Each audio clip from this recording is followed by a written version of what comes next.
പ്രേക്ഷകർക്കും മരുഭൂമിയിലെ യാത്രയ്ക്ക് സ്വാഗതം. ഇന്ന് ഈ ബ്യൂട്ടിഫുൾ എപ്പിസോഡ് സ്റ്റാർട്ട് ചെയ്യുന്നത് യുണൈറ്റഡ് അറബ് എമിറേറ്റ്സിന്റെ ഒരു മെയിൻ എമിറേറ്റ് ആയ അബുദാബിയിൽ നിന്നാണ് ഈ എപ്പിസോഡ് തുടങ്ങുന്നത്. സോ മലയാളി എന്ന് പറയുന്ന ആ ഒരു കൺസെപ്റ്റ് ഇവിടെ വന്നു കഴിഞ്ഞാൽ നമുക്ക് തീർച്ചയായിട്ടും അറിയാൻ പറ്റും മലയാളിയുടെ അത്രയും contribution to this country. This country has developed a lot because of we can proudly say because of Malayalis. A majority of the Malayalis അവരുടെ ആ ഒരു ഇന്റലിജൻസ്, അവരുടെ ഹാർഡ് വർക്ക്, ഇവിടെ വന്നു കഴിഞ്ഞാൽ മലയാളീസിന് ഭയങ്കര റെസ്പെക്റ്റ് ആണ്. സോ അങ്ങനെ ഇവിടെ വന്ന ബിസിനസ്സിൽ സക്സസ്ഫുൾ ആയ ഒരു മലയാളിയുടെ എപ്പിസോഡാണ് ഇവിടെ തുടങ്ങാൻ പോകുന്നത്. Is Mr. Benny S. John, as well as he is the proprietor of Stillbow Stationery and Trading here at Abu Dhabi. So അദ്ദേഹത്തിന്റെ അടുത്ത് ചോദിച്ച് മനസ്സിലാക്കാം എങ്ങനെയായിരുന്നു ഈ ബിസിനസ് എൻട്രി ചെയ്ത് and what is the secret behind the success. Before that, let me welcome him to the show first. Hi. Thank you. And നിങ്ങൾ എവിടെ നാട്ടില്? ഞാൻ കൊല്ലം ഡിസ്ട്രിക്ട് അഞ്ചൽ ചെന്നപ്പേട്ട എന്ന് പറഞ്ഞ സ്ഥലത്താണ്. ചെന്നപ്പേട്ട. How long you're here in this country? 24 years.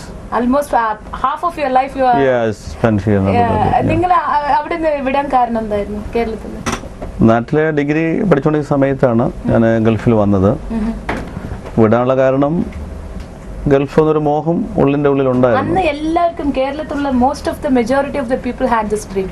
Gulf എന്ന് പറയുന്നത് ഒരു സ്വപ്ന ലോകമായിരുന്നു. അതെ, അങ്ങനെ ആണോ ശരിക്കും? തീർച്ചയായിട്ടും അങ്ങനെയായിരുന്നു അന്ന്. ഇന്നും കുഴപ്പമില്ല, ബൈ ഗോഡ് ഗ്രേസ് കുഴപ്പമില്ല, മോഹം തന്നെയാണ്. അപ്പൊ ഫസ്റ്റ് ഇവിടെ വന്നപ്പോ എന്തായിരുന്നു നിങ്ങൾ ആദ്യം ചെയ്തത്? ഫസ്റ്റ് വന്നപ്പോൾ ഒരു ജോലിക്ക് വേണ്ടി അന്വേഷിച്ചു. അപ്പം ജോലി അന്നത്തെ കാലത്ത് മോസ്റ്റ് ഓഫ് ദ ഓഫീസ് എല്ലാം അറബ്സിൻ്റെ, അതുകൊണ്ട് ജോലി കിട്ടാനുള്ള പോസിബിലിറ്റി ഇന്നത്തേക്കാൾ കുറവായിരുന്നു അന്ന്. ഈവൻ 87 ഞാൻ വന്നത്. അത് കഴിഞ്ഞിട്ട് കുറച്ച് നാൾ ജോലി ചെയ്തു, കുറച്ച് മണി സേവ് ചെയ്തു. അങ്ങനെ ഒരു ബിസിനസ് ചെയ്യാവുന്നൊരു മോഹം മനസ്സിലുണ്ടായി. അങ്ങനെയാണ് ബിസിനസ് സ്റ്റാർട്ട് ചെയ്തത്. ഇതിലൊരു ജനറൽ കൺസെപ്റ്റ് ഉണ്ട്, ലൈക്ക് ഇവിടെ വരുന്ന മലയാളീസ് അല്ലെങ്കിൽ ഏതൊരു നാഷണാലിറ്റി ആണെങ്കിലും അവരിവിടെ വന്നു കഴിഞ്ഞാൽ സേവ് ചെയ്യുന്നുണ്ട്. Why this is not happening in India? Save ചെയ്യുന്നവർക്ക് ചെയ്യാം. മീൻസ് രണ്ട് കൺസെപ്റ്റാണ് ഉള്ളത്. ഒന്ന്, ഇവിടെ വന്ന് രക്ഷപ്പെട്ട ഒരുപാട് പേരുണ്ട്. അതുപോലെ നാട്ടിൽ നന്നായിട്ട് ജീവിച്ച ആൾക്കാർ ഇവിടെ വന്ന് എന്താ പറയാ ആൾക്കാർ ഒരുപാട് പേരുണ്ട്. ഇവിടെ എല്ലാം അങ്ങനത്തെ എന്റർടൈൻമെന്റും നാട്ടിലാകുമ്പോൾ ഇവിടെ ഒന്ന് നശിക്കുന്ന, നാട്ടിലാകുമ്പോൾ നമ്മൾ റിലേറ്റീവ്സ് ഒരുപാടുണ്ട്. അത് ചെയ്യരുത്, അത് പാടില്ല, അതങ്ങനെ ചെയ്യാൻ പാടില്ല എന്ന് പറയും. ഇവിടെ ആകുമ്പോൾ അങ്ങനെ നമ്മൾ കൺട്രോൾ ചെയ്യാൻ ആളില്ല. പ്രത്യേകിച്ച് വ്യത്യസ്തമായ സ്വഭാവമുള്ളവരാണല്ലോ ഒരു ബാച്ചിലേഴ്സ് താമസിക്കുന്നത്. അപ്പം പലരുടെയും സ്വഭാവം പലതായിരിക്കാം.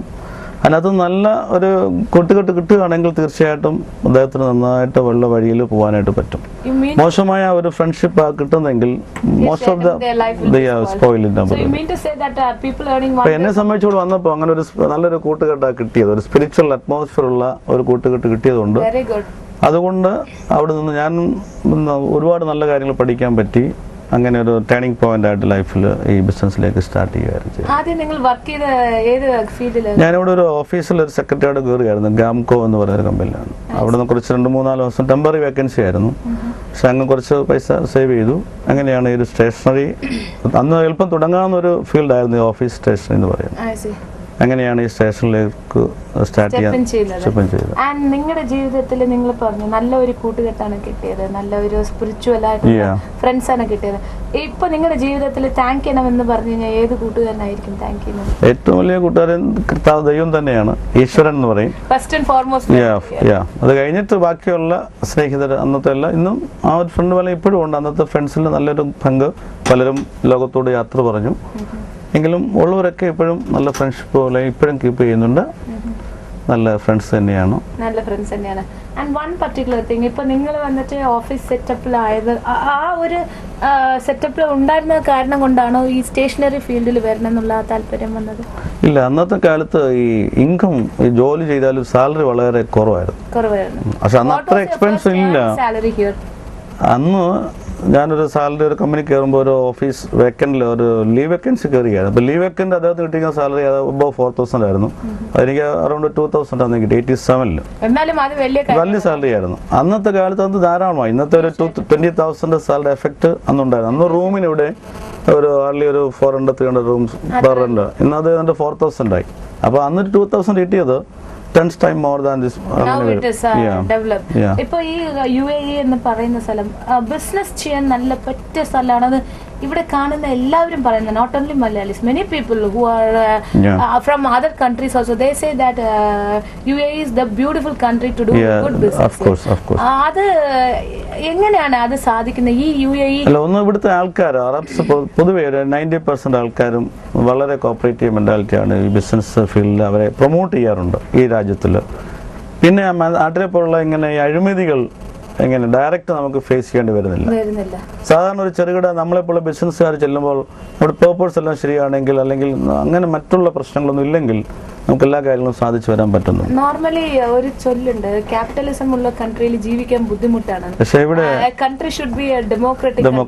പക്ഷേ when I compare India with UAE, I will still say that India is behind UAE. ahead അല്ല. ഇത്രയും ചെറിയ കൺട്രി ഇത്രയും അഡ്വാൻസ് ഡെവലപ്പ് ചെയ്യാൻ പറ്റിയത് ഇവിടുത്തെ ആൾക്കാരുടെ സ്വഭാവവും പിന്നെ അപ്പോൾ തീർച്ചയായിട്ടും ഒരു കൺട്രിയുടെ ഒരു നല്ല ഒരു വളർച്ച, ഒരു ഡെവലപ്മെന്റ് എന്ന് പറയുന്നത് ആ കൺട്രിയുടെ ലോ ആൻഡ് ഓർഡറിനെ ബേസ് ചെയ്തിരിക്കും. അപ്പോൾ നമ്മുടെ ഇന്ത്യയിൽ ഇനി ചേഞ്ച് ചെയ്യാനുള്ള കാര്യങ്ങൾ എന്തൊക്കെയാണ്? ബിസിനസിന് ഫ്രണ്ട്ലി ആവുന്ന അറ്റ്മോസ്ഫിയർ. ബിസിനസിന് ഫ്രണ്ട്ലി നമുക്കൊരു സാധാരണക്കാരന് അവിടെ എല്ലാം ഈ പാർട്ടി പൊളിറ്റിക്സ് ആണ് മെയിൻ ഒരു ഇഷ്യൂ.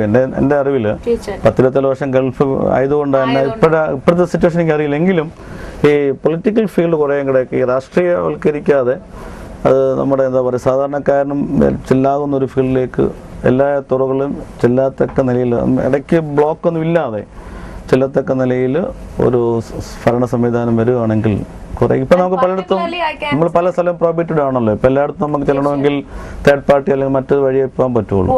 സാധാരണക്കാരൻ ഇവിടെ എങ്ങനെയല്ല, സാധാരണക്കാരനും ചെല്ലേണ്ട സ്ഥാനം ചെല്ലുവാൻ ഇടയ്ക്കൊരു മീഡിയേറ്റിന്റെ ആവശ്യം വരുന്നില്ല.